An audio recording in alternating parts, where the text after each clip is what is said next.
ছেলেটি গরুর পিঠে ঘুমিয়ে পড়েছিল, কিন্তু সে তখনও জানতো না গোটা গরুর পালটি ধীরে ধীরে এক বিপজ্জনক খাদের দিকে এগিয়ে যাচ্ছে। ঠিক তখনই নিচে দুলের ঢাকার কারণে ছেলেটির ঘুম ভাঙলো। সামনে তাকিয়ে দেখে অগাধ গভীর খাদ। ভয়ে তার হৃৎপিণ্ড যেন থেমে যায়। হঠাৎই পাহাড়ের চূড়া থেকে এক বিপজ্জনক শব্দ এলো। শব্দের দিকে তাকিয়ে দেখে গাছগুলো একে অপরের সাথে ভেঙে পড়ছে। আসলে ভারী বৃষ্টিপাতের কারণে পাহাড় ধস নেমেছে। গরুর দল পিছিয়ে পড়তে লাগলো, কিন্তু ছেলেটি এক মুহূর্ত দেরি না করে খাদের দিকে লাফিয়ে পড়লো। আধা ঘন্টার মতো গড়াগড়ি খাওয়ার পর সে অবশেষে এক প্রবল স্তরে নদীর উপরে গেল। কিন্তু নদীর প্রচন্ড ঢেউ, সামনে তার কিছুই করা ছিল না। সে শুধু পানির সাথে ভেসে চলল। সৌভাগ্যবশত পাশে ভেসে থাকা এক শুকনো গাছের গুড়ি সে শত করে ধরে ফেললো। 3 দিন 3 রাত ভেসে থাকার পর সেই গাছের গুড়ি এক ঘন জঙ্গলে এসে থামলো। তখন ছেলেটি বুঝতে পারলো না সে কোথায় এসে পড়েছে। সে সাবধানতার সাথে জঙ্গলের ভিতরে হাঁটতে লাগলো। কিছু দূর যাওয়ার পরেই বুঝলো এখানে আশ্চর্যভাবে কোনো প্রাণী নেই, শুধু বিশাল বিশাল গাছ। ঠিক তখনই তার পা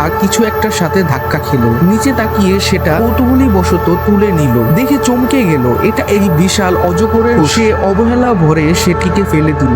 কিন্তু সে জানতো না সে এখন সেই বিশাল অজগরের রাজ্যে প্রবেশ করেছে। আর আসল বিপদ এখনই শুরু হতে চলেছে। এরকম আরো 2-1টি পার্ট আসবে, তাই পার্টটি পেতে হলে অবশ্যই সাবস্ক্রাইব এবং লাইক করে নিন।